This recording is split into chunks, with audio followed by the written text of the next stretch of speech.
ప్రభావతి అయితే అటు ఇటు చేసి ఇంకా ఇద్దరు కోడలకి అన్నట్టుగా మాట్లాడుతూ ఉంటే, ఇంకా రోహిణి గురించి అయితే ఇంకా మీనా అయితే ఇంకా తను కూడా మాట్లాడుతుంది. ఏంటి రోహిణి, ఒకరు వంటవాడు ఒకడు కార్ డ్రైవర్ అన్నట్టుగా మాట్లాడుతున్నావు.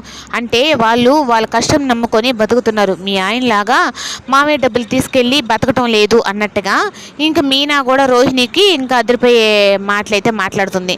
ఇంక ఏంటి తన రోహిణి మాట్లాడిన దాంట్లో తప్పేముంది అని అనగానే ఇంకా ఏది తప్పుందా ఏది అది లేకుండా నువ్వు మీనాను పట్టుకొని అడుగుతున్నావు అన్నప్పుడు నీ సంస్కారం ఏంటో ఆగిపోయింది. ఇంకా సత్యం అయితే నువ్వు ఇంకొక మాట మాట్లాడావంటే నా చెయ్యి పైకి లేస్తుంది అన్నట్టుగా ఇంకా సత్యం అయితే అంటాడు.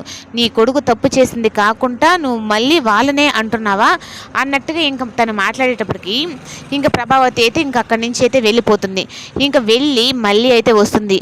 ఏంటి ఇదంతా గొడవలు చేసి నాకు బాలు చేత ఇలా అంతా గొడవలు పెట్టిస్తున్నావా అని చెప్పిన మీనానంటే, అవునత్తయ్య మీరు కూడా ఏ కేసుకి ఎంత తీసుకుంటారా అని చెప్పనని ఆ విషయం కూడా చెప్దాం అనుకున్నాను. మీరు తీసుకున్నారు కదా మా శివ కేసులో 22 లక్షలు, అది కూడా చెప్పమంటారా?